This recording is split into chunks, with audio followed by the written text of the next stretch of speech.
Bonjour à tous et à toutes, alors aujourd'hui on se retrouve pour une nouvelle vidéo, ça fait longtemps d'ailleurs que je ne vous ai pas filmé une vidéo, je me suis dit pourquoi pas. J'avais presque rien à filmer, enfin en fait il n'y a rien à filmer. Donc là je vous fais ces petites vidéos, c'est un peu voilà pour parler un peu de... Enfin c'est entre guillemets, enfin c'est une imagerie si vous préférez. Donc en gros là dans cette vidéo ça va être simple, hein, je vais vous dire comment les machines se portent et tout le bordel. Et pourquoi en ce moment il n'y a pas de vidéos qui sortent, vous voyez.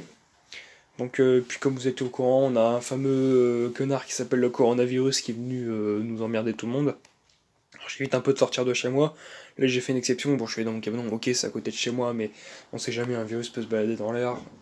On sait jamais, donc je prends des précautions pour vous faire cette vidéo. Donc voilà. Donc, alors aujourd'hui je vais vous parler de la Veuve, de la FS90, du Kawasaki, de la Hyundai, et ainsi que du McCulloch. D'ailleurs j'ai récupéré ce harnais, je l'ai récupéré chez un professionnel.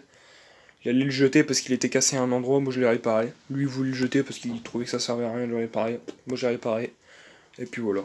Ça m'a pas coûté grand chose, hein. D'ailleurs ça m'a été très simple à réparer. Enfin en vérité c'est pas moi qui l'ai réparé, mais bon.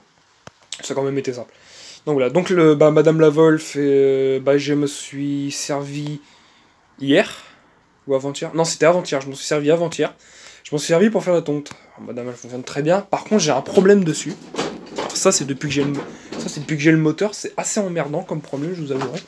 D'ailleurs, je vais prendre une clé bougie pour qu'on puisse regarder un peu le problème. Aïe, pour qu'on puisse regarder un peu le problème vite fait. Alors, ce que je vais faire, c'est que on va prendre ce truc-là pour essayer d'avoir un peu de lumière. J'aimerais bien avoir un peu de lumière. Voilà. Alors, on va démonter le filtre à air parce que c'est un problème au niveau du carburateur. En soi, la tondeuse démarre, tourne, ça, y a pas de problème, elle régule et tout le bordel. Mais c'est côté carburation.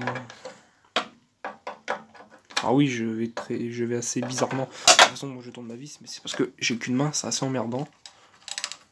Oh, j'ai pas nettoyé l'homme sur ma FS90. Bravo Maxime. D'habitude t'as des boussées, elle est toujours nickel. Ça faudrait que j'essaye de le ravoir. Bon, c'est compliqué à ravoir, mais faudrait que j'essaye de le ravoir. Le réservoir aussi, bon, le réservoir je l'avais déjà nettoyé, mais voilà. Ah oui, puis pendant la tonte, j'ai nettoyé le filtre à air parce que madame elle avait du mal à respirer. Le filtre à air était blindé. Le filtre à air était blindé. Ouh. C'est de l'huile.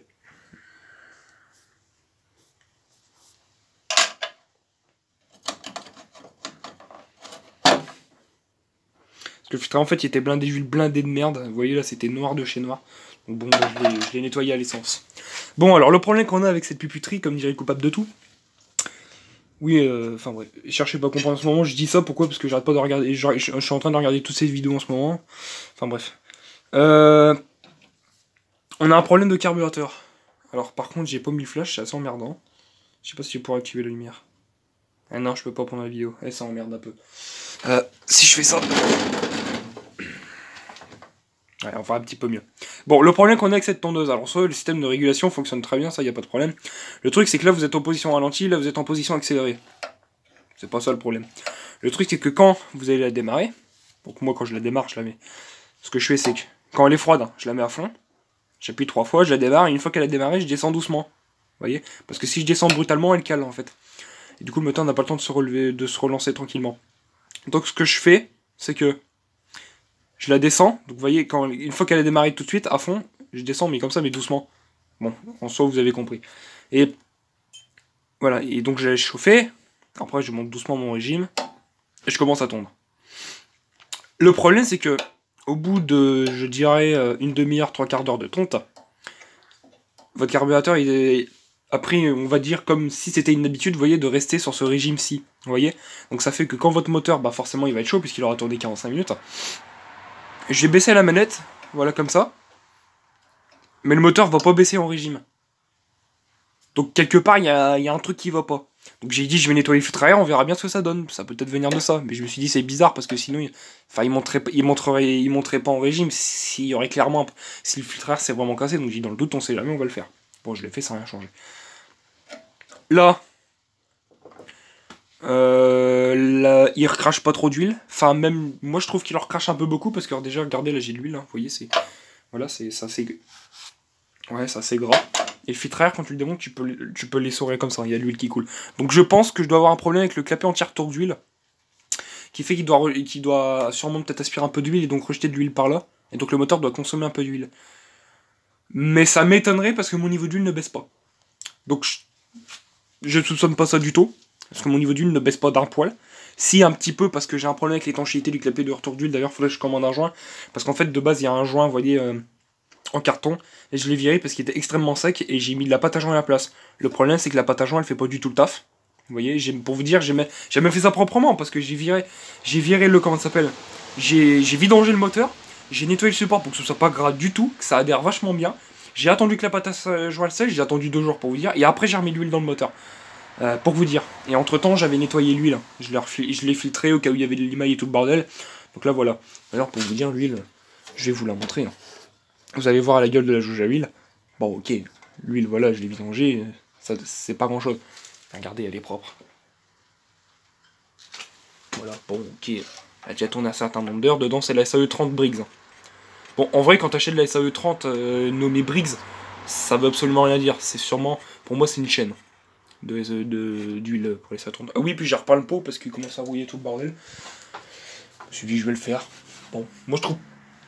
J'ai pas fait ça pour un côté esthétique. Hein. Je vous le cache clairement. C'est surtout pour protéger le pot de la rouille parce que ces pots-là, je sais qu'ils ont tendance à facilement rouiller. J'ai déjà vu des Briggs comme ça avec des pots avec la rouille qui transperce. Donc voilà. Donc bah écoutez, ce que je vais. Mais j'ai quand même soupçonné un truc, c'est. Dedans, je sais pas ce que c'est comme papillon. J'ai soupçonné que le papillon, s'il est maintenu par des vis, ses vis soient desserrées. Ce qui, pour moi, serait possible. Mais ce que je trouverais bizarre, c'est pourquoi ça le fait qu'à chaud et pas à froid. Donc dans ce cas-là, je sais pas. Donc ce que je vais faire, c'est que je vais vous tourner la vidéo, puis après je vais y regarder un petit peu. Hein. Et puis, voilà. Hein. Donc je vais laisser ça tel que. Par contre, je vais juste la remettre où est-ce qu'elle était. Parce que je vais pas vous tourner la vidéo en me prenant la tondeuse 45 fois dans les genoux.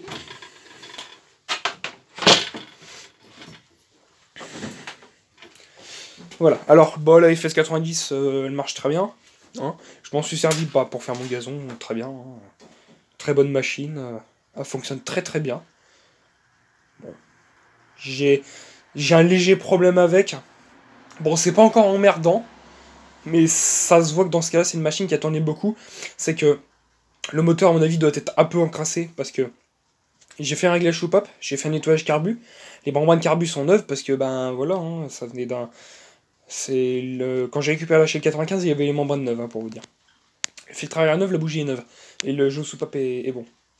Et la machine tourne bien, mais a des fois du mal à un peu accélérer. Mais vous voyez, c'est pas tout le temps, hein. C'est rarement.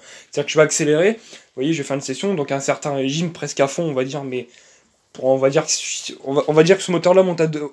je vais vous donner un exemple. Ce moteur monte à 12 000 tours, je vais me mettre à 8 000, 9 000. Vous voyez, par exemple, pour faire les bordures, si l'herbe est d'à peu près haute là, comme ça, vous voyez. Et voilà, il va pas y avoir de problème, sauf que dès que je vais relâcher, elle le fait pas tout le temps, hein, c'est très rare qu'elle le fait, mais elle me l'a fait quand j'ai tondu. Elle me l'a fait qu'une seule fois. Le moteur, il va repeiner à accélérer, il va faire des espèces de... Donc je suppose un encrassement. Ça peut être possible, hein, c'est un moteur qui a déjà beaucoup tourné. Hein. La Shell 95, c'était un moteur qui avait déjà bien tourné dans le passé, après qui s'est arrêté brutalement de tourner, comme ça du jour au lendemain. Donc, je pense que théoriquement, ça a dû avoir un impact mécanique. Hein. Et pareil, j'ai un petit bruit de roulement de vilebrequin. Bon, ça c'est pas un problème. J'ai le deuxième moteur de la FS90 que j'avais entre guillemets préparé, mais j'ai pas touché au vilebrequin ni au piston. Donc à la limite, ce piston-là et ce vilebrequin-là pourraient aller là-dedans, puisqu'il ne fait aucun bruit, les roulements sont quasiment neufs. Ça pourrait aller là-dedans, sachant que c'est exactement les mêmes. Peut-être pas le piston, je pense que le piston doit être un peu plus petit. À la limite, ce que je ferais, c'est que je ferais un échange vilebrequin-piston. Alors peut-être que c'est pas datable, peut-être que c'est datable, j'en sais rien. Je regarderai ça. Mais pas maintenant, parce que vous voyez, le bruit de vilebrequin s'entend très peu. Hein. Donc pour l'instant, je vais rien toucher, je vais laisser comme ça, et puis si je vois vraiment que ça devient dramatique, parce que il y a pas longtemps, on m'a donné un souffleur. Enfin, pas longtemps, c'était cet été. Donc ça fait bientôt quand même un an. On m'a donné un souffleur qui est un Robin FL500. J'ai déjà dû peut-être vous le montrer sur la chaîne, je ne sais plus exactement. Et ce souffleur-là, il a les roulements de vilebrequin qui sont un peu capoutes. Si vous préférez, il n'avait pas tourné depuis 10 ans. Moi, je l'ai redémarré correctement, j'ai fait toutes les procédures de redémarrage. Et au moment du redémarrage, les roulements ont éclaté. Pourquoi ? Parce que le moteur avait énormément tourné. Pour vous dire, ce moteur avait passé 1000 heures. Ce souffleur d'ailleurs de base c'est un souffleur à dos, j'en ai fait un souffleur à main. Vous allez me dire what, ça fait comment? Ouais ok, dans l'esthétique il est extrêmement bizarre, il a un réservoir de HL95, enfin le jour où je vous fais une vidéo là-dessus, je penserai à vous la faire. Donc là je vais faire très bref parce qu'il me reste que 4 minutes de vidéo. Donc là donc ce souffleur je l'ai refait et j'ai changé les roulements de vilebrequin dessus, vous allez me dire ça sert à rien, le piston il doit être cuit, non le piston est très bien, la segmentation c'est pareil. Et voilà, donc les roulements étaient explosés. D'ailleurs, sur le coup quand, en fait, c'était très dur à démarrer. À un moment, ça s'est bloqué net comme un serrage. Hein, les mêmes symptômes qu'un serrage. Sur le coup, j'ai cru que j'avais serré le moteur. Je me dis, c'est bizarre. Ça peut pas avoir serré. J'ai mis plus que 4% d'huile. Attention, j'étais en synthétique. Hein, ça faisait un bail qui avait pas tourné. Je me suis dit, il faut lubrifier tout ça. Donc voilà. Donc les roulements avaient explosé. Donc voilà, pareil, la bavette. Bon, voilà. Et c'est une tête à. Dessus, c'est une tête à 6 fils. Ah, très pratique. Le moteur arrive à l'entraîner, ça, y a pas de problème, hein, parce que là c'est du Vortex en 2 mm 6 ou 2 mm 4. Non, c'est 2 mm 4, mais il faut que j'en rachète, j'en ai plus. Donc voilà, bah, le Maculop, très bien, hein, je m'en suis servi l'autre jour. Et le même jour, j'ai mis 2-3 petits coups de taille à droite à gauche dans la haie, parce que bon, il y avait besoin de couper 2-3 petits trucs. Bon, il marche très bien. Ah si, j'ai un petit problème avec, j'ai la poire d'amorçage qui est percée, donc faut que je la change. Et bon, voilà, KT17, j'ai eu un problème dessus. Je vais pouvoir vous le montrer. Je sais pas si vous allez voir, mais bon voilà, j'ai la boîte, sans faire exprès je l'ai fait tomber, la boîte air a explosé, bon bah tant pis. J'essaierai de réparer ça, d'en retrouver une. Et puis la Hyundai, elle avait la pile d'admission craquelée, donc elle prenait pas tous ses tours, elle avait des pertes de puissance.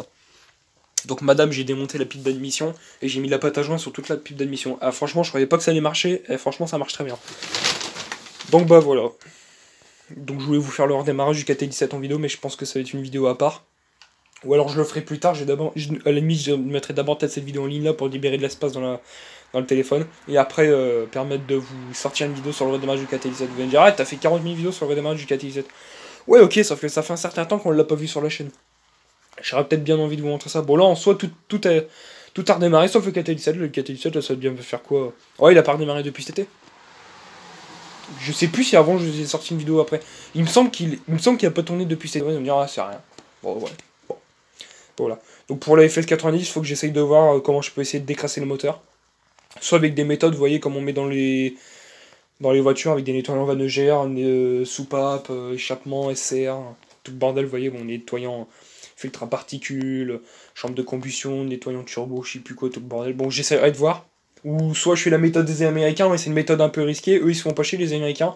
Ou même, vous voyez, dans les pays pauvres, si on parle de pays tels que, je sais pas, moi je dirais l'Afrique, la Tunisie, peut-être pas la Tunisie j'ai un doute. Hein. Bon, vous voyez, les genres de pays, genre comme l'Inde, ce genre de choses, eux ils se font pas chier à acheter les produits, ils mettent de l'eau dans le réservoir. Mais une très petite quantité, parce que l'eau ça paraît pas, mais ça décrasse. Et j'ai été étonné là-dessus d'ailleurs. Et puis voilà, je sais pas si je vous avais dit, sur le 375, il y a un certain temps, j'ai fait ça cet été. Hein. J'ai changé le joint de culasse ainsi que le joint de pipe d'admission. Le joint de pipe d'admission, j'ai mis de la pâte à joint. Mais la culasse, j'ai changé le joint de culasse. Il y avait besoin parce que j'avais une perte de compression, donc du coup le moteur il tournait pas très bien, il faisait vum, vum, vum, vum. Parce que du coup il y avait trop d'air pour trop d'essence. Puis j'avais des fuites, hein, ça vous voyez, le dessous du bas, le dessous de... Vous voyez, vous avez votre bloc, là vous avez votre lanceur dessus, puis en dessous, voilà, vous avez les grilles d'aération qui est côté carter. Donc, en gros, à cet endroit-là, vous allez pas très voir bien. Et côté bloc, pas côté culasse, bah... C'était vachement gras à cause de ça. Donc voilà. Bon voilà, j'espère que cette vidéo vous a plu. Si ça vous a plu, n'hésitez pas à liker, partager, commenter. Puis moi je dis bye pour une prochaine vidéo. C'était bon, c'est YouTube.